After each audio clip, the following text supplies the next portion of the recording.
Hey everyone, welcome to another video of the Nameless Things. So guys, recently at Forbidden Planet there was a signing session that was held with Phillip Kennedy Johnson, and for those of you who don't know him, is one of the amazing writers in the comic book industry who in DC has worked most popularly on Superman. His run on Superman is one of the most favorite runs that fans love a lot, and now he's working at Marvel, currently doing Inferno Hulk, which is another great run. But not just that, in October Marvel announced that they were doing a Midnight series, which is a horror reimagining of the main characters and their counterparts, but in a different universe that's completely horror style. And they announced it with three main characters, which was with Spider-Man, the Fantastic Four, and the X-Men. And Phillip Kennedy Johnson is the writer of the Midnight Spider-Man series, and is so excited for that line because the very concept of having these characters in a horror themed universe, which is another variant universe, is so nice to see. And I was hearing in another podcast where Phillip Kennedy Johnson was talking about how he liked the idea of having Spider-Man being in his horror universe, because normally when you announce a horror theme line for a Marvel like characters, you would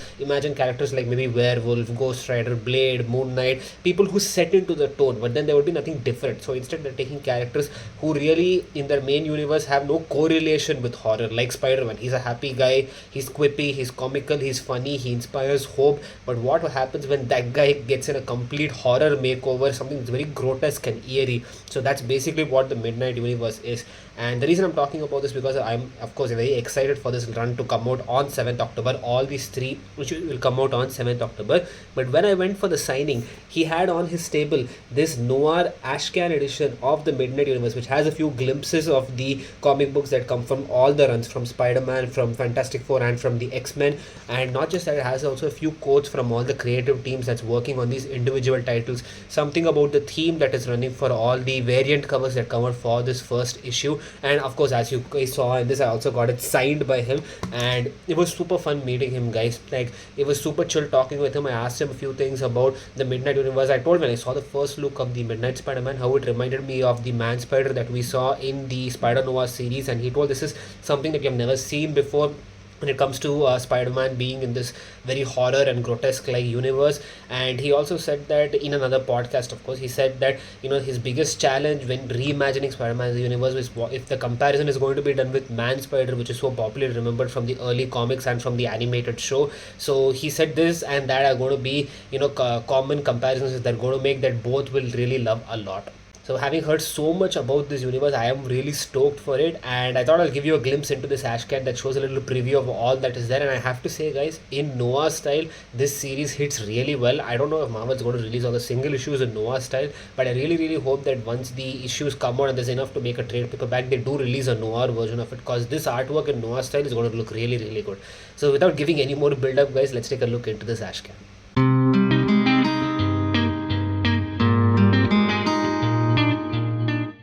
So guys, as you can see here in front of you, I have the black and white Noir and Ashcan edition over here in front of me, and it is signed by Phillip Kennedy when I met him. What's been announced about this series so far is the first issue is going to be, I think, approximately 40 pages or so. Again, this is somewhere that I heard. I don't remember exactly where I saw it, so I could be wrong, but it's going to have a lot of pages in its very first issue. As you can just take a look from this cover here, guys, this is the main A covers for all the three titles that's been announced, and this is actually supposed to be, a covered cover, as in the sense that when you actually buy the single issues and you open them, that's when it's going to reveal the actual artwork and the actual cover art that's going to be there. So this is, as you can see, there's one small binding over here that has the title over here.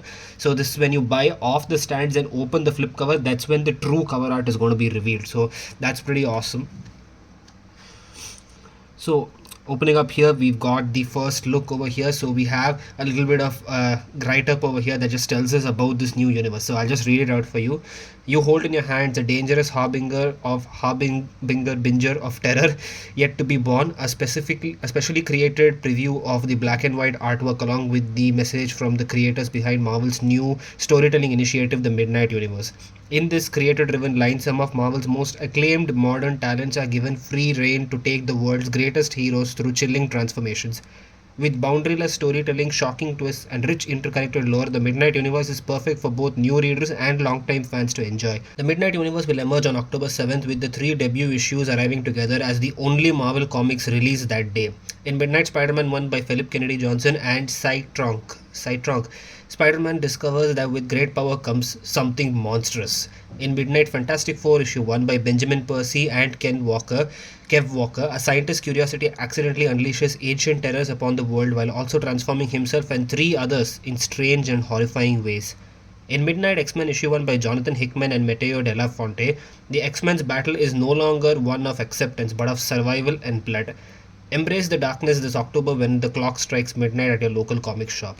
So that just gives you an idea of the vibe that they're going with for this universe. And besides the Spider-Man one, I'm most excited for the X-Men one because there's clearly a lot of vampire-related inspiration, and it just looks like Storm and Nightcrawler are both going to be vampires, which is going to be so awesome to see that concept. I just feel like it draws a lot of inspiration from Sinners and the Blade universe. Taking a look at this first page over here, you guys, it sees that the light had its turn. So basically, like the main universe, which is all light, and this universe is going to be all dark. So they said you've had enough of your chance with the light. Now let's go into this dark universe.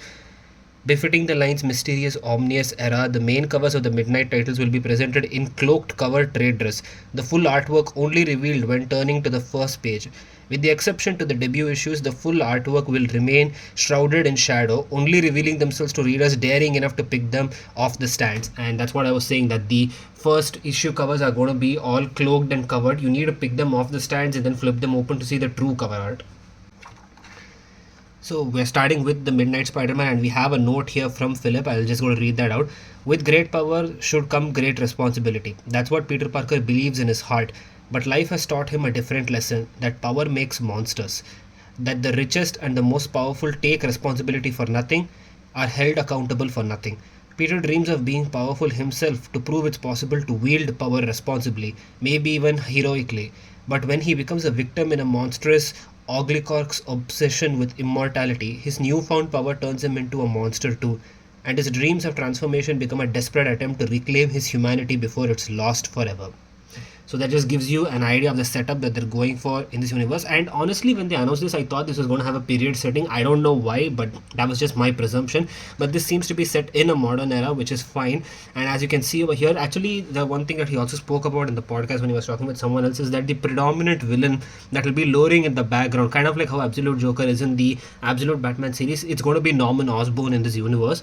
So you're not going to see him immediately within the first few issues, but his presence will be felt throughout the comics as he's the predominant villain, and he's going to be there throughout the city. So you can see that they have this Oscorp Tower or Oscorp Industries, I don't know what it's being called in this, and you have the staircase here which kind of looks like a spider already. So you can see it's going somewhere, and it has this grotesque transformations over here. As you can see, a spider, and you can see these people being constructed into something while they're also decomposing over here. And I think this is Peter, and you would have observed right now there's no bubble speeches, so there's no dialogues. It's just a look at the artwork. And when you look at panels like this is when you feel that for a theme like this, you definitely need to have it in black and white more so than color. Like a color would be great, but it just feels more effective when it's in black and white. Moving on to the next one of Midnight Fantastic Four. So this is the note from Benjamin Percy. This is an origin story, a cracked mirror version of the characters you think you know, and the monsters they confront individually will bring them together into a team devoted collectively to battling cosmic and eldritch terror. Ready yourselves for stories about cults and scientific occult mysteries about the nightmares who live among us and the dark gods who want to swallow us whole. So that's crazy. So there's going to be a bit of occult mixture into this also with some science. So mysticism and science always go crazy in the Marvel comic books. And I think this is Reed Richards, but I could be wrong. And you see him holding up this dead crow that starts transforming into something crazy. I love this panel of this house here with all the clouds. It looks like as if this Frankenstein's lab where he's being created in the midnight as there's all thunderstorms behind him. Next we've got Midnight X-Men, and we have a note from Jonathan Hickman. The world of Midnight X-Men opens during a forced peace following a quiet war that remade the Earth's predator-prey ecosystem. Shadows are longer, the night lingers, and lines are firmly drawn. Humans, mutants, vampires, and something worse. Hated and feared? Yes. hated and feared, they should be. After all, nightmares are dreams too. So that's crazy. So you can see the mention of vampires in here, and this looks like Nightcrawler over here, dressed in a garb at a priest. At a church, he's dressed as a priest at a church, and then you have Storm over here biting and drawing blood like a vampire already, and you have some of the other mutants over here, and I think this is Magneto over here, but this looks crazy, this artwork. And then you see the grotesque formations over here. So you have here, which I was talking about earlier, the ongoing variant cover programs. So I'll just read it out what they say. While the stories found inside the Midnight series is promising to be unpredictable, Marvel is making it easier for the readers and fans to pick out the covers of their choice with the ongoing variant cover program. Starting with issue 1, each Midnight series will feature recurring themes across covers A to E, allowing readers to choose their favorite and ensure that their local comic shop knows exactly what they want every month without question. Collect the covers to your heart's desire for all 3 issue 1s beginning October 7th. So you have the A to E over here. So I'll just read the themes out and then I'll tell you about the details. So you have cover A, which is a regular cover. The B cover is a midnight bloodbath cover. The C one is a midnight special. The D is a midnight horror homage, and E is the midnight gallery. So the details of a regular cover are the main series cover presented with the cloaked midnight traders like we saw at the beginning of this Ashcan. Then the B cover is going to be blood-soaked cover showcasing the terror of the Midnight Universe.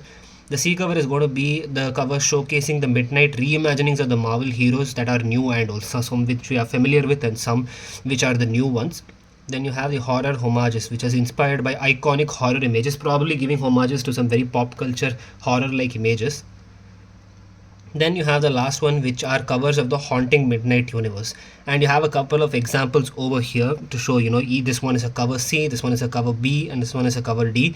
And actually just a couple of days back, Ryan Stegman posted his cover B for the Midnight Spider-Man series, and I have to say, out of all the covers that's been presented so far, his cover and the Clayton Crane connecting covers are my most favorite, so I might end up picking one of those two. And this is the last. Guys, I can't tell you how happy and excited I am to have this Ashcan with me, because I've never had an Ashcan before, and it's so crazy to see this preview over here. And like I said at the start of this video, guys, this series in black and white in noir goes so hard. And I don't know, a lot of you who have read Technicolor Lovers, a lot of people who follow me would have seen the podcast that I had with Utsav Chatterjee. He is the best Indian artist who won the award last year for making his debut project with Technicolor Lovers, and it had a very noir-like art style. And I just think that horror-like elements, occult-like elements work best in comic book format if it's in black and white. And obviously Marvel's not going to do that for their single issues when they come out in October, but if they make a trade paperback, a collected volume or an omnibus or even the compact books like they're doing it right now, I really hope they have a noir edition, because it would go really well, and I think that would sell crazy well too. So guys, that was just a look into this Ashcan and the previews it provides us about these 3 titles that's coming out in October. And obviously, we have not seen the story, we've not even read the story. And when it comes to Spider-Man, which is what I'm most excited for, I also learned that Dr. Octopus is going to be coming probably in the 2nd issue. And like I said, Norman Osborn is going to be coming pretty late in the series later on. So I'm going to have to read it continuously before I can give a review of how the storyline is. The same goes for the other 2 series as well. And who knows, if these 3 series go really well, they could have more and more characters joining this universe, and that would be really crazy as well. So overall, guys, I'm pretty excited for October 7th, and I cannot wait to pick up these issues and read them. I'm so happy that I got to meet Phillip and got this Ashcan signed by him. It's going to be so crazy as a collectible to have in my collection, and I just can't wait for October 7th because I really want to read this. It's genuinely very exciting. I think besides this, the only other line that I'm really interested for right now besides Absolute Batman is the new Avengers series that's going to be done by Chip Zdarsky in November. So these are 2 lines that I'm really interested in reading, so I can't wait for them to come out. Let me know your thoughts about this Ashcan and this universe series in the comments below. What do you think about the Midnight Universe? What are you expecting? And I will catch you guys next time.